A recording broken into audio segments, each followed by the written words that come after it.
ವಿವಾದವನ್ನು ಮೈ ಮೇಲೆ ಎಳೆದುಕೊಳ್ತಿದ್ದಾರೆ. ಈಗ ಕೊಲೆ ಆರೋಪ ಅವ್ರ ಮೇಲೆ ಇದೆ ಸರ್. ರೇಣುಕಾಸ್ವಾಮಿ ಅವರ ಕಟ್ಟ ಅಭಿಮಾನಿಯನ್ನೇ ಅವರು ಕೊಲೆ ಮಾಡಿದ್ದಾರೆ ಅಂತ ಆರೋಪ. ದರ್ಶನ್ ಪ್ರಕರಣದ ಬಗ್ಗೆ, ಕೊಲೆ ಪ್ರಕರಣದ ಬಗ್ಗೆ ಏನು ಹೇಳ್ತೀರಾ ಸರ್?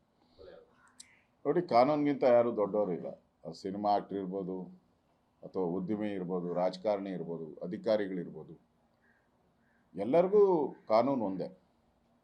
ಅವನೊಬ್ಬ ಪಾಪ ಅಮಾಯಕ. ಅದನ್ನು ನೋಡಿದ್ರೆ ನಮಗೂ ಭಾಳ ನೋವಾಗುತ್ತೆ.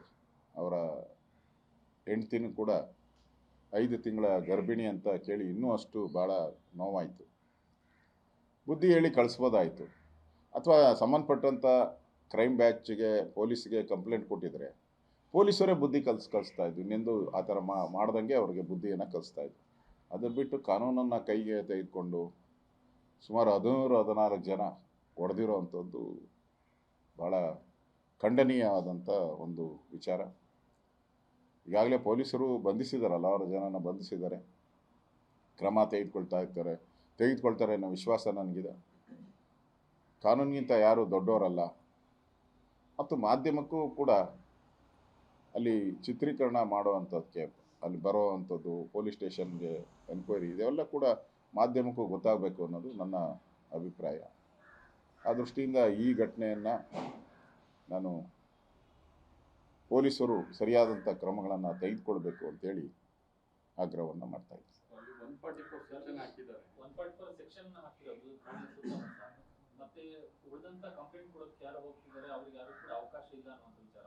ವರದಿಗೆ ಹೋದಂತ ಮಾಧ್ಯಮಗಳನ್ನ ಡಿಸಿಪಿ ತಳ್ಳಾಡಿರುವಂಥದ್ದು, ಇಡೀ ಪೊಲೀಸ್ ಠಾಣೆಗೆ ಶಾಮಿಯಾನವನ್ನು ಹಾಕಿದ್ರು. ಪೊಲೀಸ್ ಠಾಣೆಯ ಬಾಗಿಲನ್ನು ಮುಚ್ಚಿ ಒಳಗೆ ಏನಾಗ್ತಿದೆ ಅಂತ ಗೊತ್ತಾಗಬಾರ್ದು ಅನ್ನೋದು, ಒಳಗೆ ಏನು ನಡೀತಿದೆ ಅನ್ನೋದು ಹೊರ ಜಗತ್ತಿಗೆ ಕಾಣದೇ ಇರುವಂತ ರೀತಿಯ ಒಂದು ವಾತಾವರಣನ ಅನ್ನಪೂರ್ಣೇಶ್ವರ ನಗರ ಪೊಲೀಸ್ ಠಾಣೆಯಲ್ಲಿ ಇವತ್ತು ಸೃಷ್ಟಿ ಮಾಡಿದ್ದಾರೆ. ನನಗನ್ಸ್ತೈತೆ ಅವ್ರಿಗೆ ಭಯ ಬಂದ್ಬಿಟ್ಟಿರಬೇಕು. ಯಾಕಂದರೆ ಕರ್ನಾಟಕದಲ್ಲಿ ಕಾನೂನು ಸುವ್ಯವಸ್ಥೆ ಹಾಳಾಗೋಗಿರೋದು ಪ್ರಪಂಚಕ್ಕೆ ಗೊತ್ತಿರುವಂಥದ್ದು. ಕ್ರೈಮ್ ರೇಟು 40% ಜಾಸ್ತಿ ಆಗಿರೋದು ಗೊತ್ತಿದೆ. ಮೊನ್ನೆ ಕೂಡ ದಾವಣಗೆರೆಯಲ್ಲಿ ಪೊಲೀಸ್ ಸ್ಟೇಷನ್ಗೆ ನುಗ್ಗಿ ಪೊಲೀಸರ ಕಾರ್ನೆಲ್ಲ ಹೊಡೆದಾಕಿದ್ದಾರೆ. ಇದೇ RR ನಗರದಲ್ಲಿ ಮೂವರು ಮುಸ್ಲಿಂ ಮಹಿಳೆಯರು ಹೋಗಿ ಅಲ್ಲಿನ ಲೇಡಿ ಸಬ್ ಇನ್ಸ್ಪೆಕ್ಟ್ರೆ ಕಪಾಳ ಮೋಕ್ಷನೂ ಕೂಡ ಮಾಡಿದ್ದಾರೆ. ಅದಕ್ಕೋಸ್ಕರ ನನಗನ್ಸ್ತೈತೆ ಕಾನೂನು ಸುವ್ಯವಸ್ಥೆ ಕರ್ನಾಟಕದ ಸರ್ಕಾರದ ಕೈಯಲ್ಲಿ ಇಲ್ಲ ಅನಿಸುತ್ತೆ. ಅದಕ್ಕೆ ಭಯಭೀತರಾಗಿ ಇಡೀ ಪೊಲೀಸ್ ಸ್ಟೇಷನ್ಗೆ ಶಾಮಿಯಾನ ಹಾಕಿ ಯಾರನ್ನೂ ಒಳಗಡೆ ಬಿಡದೆ, ಕಂಪ್ಲೇಂಟ್ ಕೊಡೋಕೆ ಬರೋರನ್ನೂ ಬಿಡದೆ, ಮಾಧ್ಯಮನೂ ಬಿಡದೆ ಮಾಡ್ತಾ ಇರೋದು. ಎಲ್ಲಿದ್ದೀರಿ? ಏನಿದು? ನಾವು ಕಾಶ್ಮೀರದಲ್ಲಿದ್ದೀರಾ? ಕಾಶ್ಮೀರದಲ್ಲಿದ್ದೀರಾ? ಏನೋ ಟೆರರಿಸ್ಟ್ ದಾಳಿಗಳು ನಡೆಯುತ್ತೆ ಅಲ್ಲಿ, ಪಾಕಿಸ್ತಾನದ ಬಾರ್ಡ್ರಲ್ಲ ಲೈನ್ ಇದೆಯಲ್ಲ, ಅಲ್ಲಿದ್ದೀರಾ? ನಾವು ಕರ್ನಾಟಕದಲ್ಲಿದ್ದೀರಾ? ಕರ್ನಾಟಕದಲ್ಲಿ ಕಾನೂನು ಸುವ್ಯವಸ್ಥೆ ಇದೆಯಾ? ಇದಕ್ಕಿಂತ ಸ್ಪಷ್ಟ ನಿದರ್ಶನ ಬೇರೆ ಏನೂ ಇಲ್ಲ. ಇದಕ್ಕೆ ಏನಾಗೋಗ್ತೈತೆ? ಪೊಲೀಸರಿಗೆ ಆ ಥರದ ಶಕ್ತಿ ಇಲ್ವಾ? 1 ರಿಸರ್ವ್ ವ್ಯಾನ್ ಅಲ್ಲ ಅಂದ್ರೆ 10 ರಿಸರ್ವ್ ವ್ಯಾನ್ ತರಿಸ್ಕೊಂಡು ನಿಲ್ಸ್ಕೊಳ್ಳಿ. ಈಗೇನು ಬೇರೆ ಏನು ಗಲಾಟೆನೂ ಇಲ್ಲಲ್ಲ, ಎಲ್ಲೂ ನಿಲ್ಸ್ಕೊಳ್ಳಿ ತಂದು ಬೇಕಾದರೆ. ಆದರೆ ಇದನ್ನು ಚಿತ್ರೀಕರಣ ಮಾಡಬಾರ್ದು, ಈ ಥರ ಏನೋ ಏನಿದೆ ಇದರಲ್ಲಿ? ಅದರಿಂದ ಮಾಧ್ಯಮನ ಹೊರಗಿಟ್ಟಿರುವಂಥದ್ದು, ಮಾಧ್ಯಮದ ಮೇಲೆ ಹಲ್ಲೆ ಮಾಡಿರ್ತಕ್ಕಂಥದ್ದು ಒಳ್ಳೆಯ ನಡವಳಿಕೆ ಅಲ್ಲ. ಇದನ್ನು ಖಂಡಿಸ್ತೇನೆ.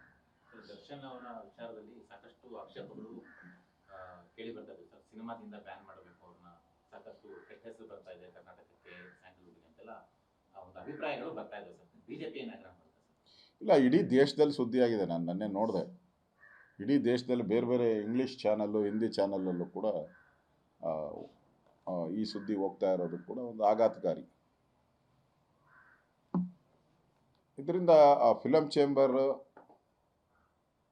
ಅಲ್ಲಿನ ಚುನಾಯಿತ ಅಧ್ಯಕ್ಷರು ಇದರ ಬಗ್ಗೆ ಸೂಕ್ತ ಕ್ರಮ ನನ್ನೇನು ಕೂಡ ನಾನು ಪ್ರತಿಭಟನೆ ಮಾಡ್ತಾ ಇರೋದು ನೋಡಿದೆ. ಫಿಲಮ್ ಚೇಂಬರ್ ಮುಂದೆ ಅವ್ರ ಕ್ರಮ ತೆಗೆದುಕೊಳ್ಬೇಕು ಇದ್ರ ಬಗ್ಗೆ. ಮತ್ತು ಸತ್ಯಾಸತ್ಯತೆ ಹೊರಗಡೆ ಬರಬೇಕು. ಏನು ಸತ್ಯ ನಡೆದಿದೆ ಅದನ್ನು ಹೊರಗಡೆ ಬರಬೇಕು. ಹೊರಗಿನ ಜನಕ್ಕೂ ಗೊತ್ತಾಗಬೇಕು ಇದ್ರ ಬಗ್ಗೆ. ಅದರಿಂದ ಸತ್ಯಾಸತ್ಯತೆ ಹೊರಗಡೆ ಬರಲಿ. ಪೂರ್ತಿ ಡೀಟೇಲ್ ಬಂದಮೇಲೆ ಇನ್ನಷ್ಟು ರಿಯಾಕ್ಷನ್ ನಾನು ಮಾಡ್ತೀನಿ. ಸೂಕ್ತ ಕ್ರಮ ಕೈಗೊಳ್ಳಬೇಕು ಅಂತ ರೈತರು ಕೂಡ ಹೋರಾಟ ಕಾರ್ಯಕ್ರಮ ರೈತರು ಕೂಡ ಪ್ರತಿಭಟನೆ ಮಾಡ್ತಾರೆ. ಸತ್ತಿರೋನು ಯಾವುದೇ ಕ್ರಿಮಿನಲ್ ಹಿನ್ನೆಲೆ ಇರೋನಲ್ಲ. ನನಗೆ ಗೊತ್ತಿರೋ ಪ್ರಕಾರ ಯಾವುದೇ ಕ್ರಿಮಿನಲ್ ಹಿನ್ನೆಲೆ ಇಲ್ಲ. ಪಾಪ ಅವನಿಗೆ ಮರ್ಡರ್ ಕೇಸಲ್ಲಿಲ್ಲ, ಆಫ್ ಮರ್ಡರ್ ಕೇಸಲ್ಲಿಲ್ಲ, ಗಲಾಟೆಯಲ್ಲಿಲ್ಲ, ಏನೂ ಇಲ್ಲ. ಏನೋ ಹವ್ಯಾಸಕ್ಕೆ ಏನೋ ಮಾಡಿಬಿಟ್ಟಿದ್ದಾನೆ ಅಂತ ಅನಿಸುತ್ತೆ. ಈಗ ಸೋಷಿಯಲ್ ಮೀಡಿಯಾದಲ್ಲಿ ದಿನನಿತ್ಯ ಈ ಥರದ್ದು ಕೋಟ್ಯಾಂತರ ಬರ್ತಾ ಇದೆ, ಲಕ್ಷಾಂತರ ಕೋಟ್ಯಾಂತರ ಈ ಥರ ಮೆಸೇಜ್ಗಳು ಈ ಥರದ್ದೆಲ್ಲ ನಾವು ನೋಡ್ತಾ ಇದ್ದೀವಿ. ಎಲ್ಲರೂ ಹಂಗೆ ಕೊಲೆ ಮಾಡೋಕ್ಕೆ ಹೋದರೆ ಈಗೆಲ್ಲ 1 ಕೋಟಿ ಜನ ಕೊಲೆ ಮಾಡಬೇಕಾಗ್ತದೆ.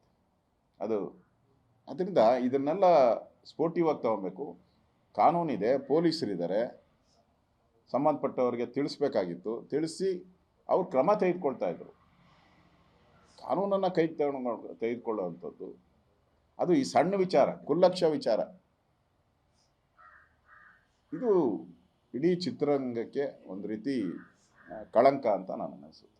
ಆ ಕುಟುಂಬಕ್ಕೆ ಏನಾದ್ರು ಸಹಾಯ ಮಾಡಬೇಕಂತ ಆಗ್ರಹ ಮಾಡಿದ್ರೆ ಸರ್ಕಾರಕ್ಕೆ ಅರವಿಂದ್ ಕಾಸ್ವಾಮಿ ಕುಟುಂಬ ಅವರಿಗೆ ಮಿತಿ ಕೂಡ ಪ್ರೆಗ್ನೆಂಟ್ ಆಗಿದ್ದಾರೆ. ಸರ್ಕಾರ ಮಾನವೀಯತೆಯ ದೃಷ್ಟಿಯಿಂದ ಅವ್ರ ಕುಟುಂಬಕ್ಕೆ ಸಹಾಯ ಮಾಡಬೇಕು ಅಂತ ಅನಿಸುತ್ತೆ. ಯಾಕಂದರೆ ಇದ್ದವನೊಬ್ಬನೇ ಅವರು ದುಡಿಮೆ ಮಾಡುವಂಥವನು, ಅದು ಗರ್ಭಿಣಿ ಹೆಣ್ಮಗಳು, ಮಾನಸಿಕ ಚಿತ್ರಹಿಂಸೆಗಳನ್ನು ಎಷ್ಟೊಂದು ನೆನ್ನೆ ನೋಡಿದೆ ಅಮ್ಮ ಮತ್ತು ನಮ್ಮ ಮಗುಗೆ ಯಾರ ಗತಿ ಅನ್ನೋ ಮಾತನ್ನು ಆಡ್ತಾ ಇದ್ದಾರೆ.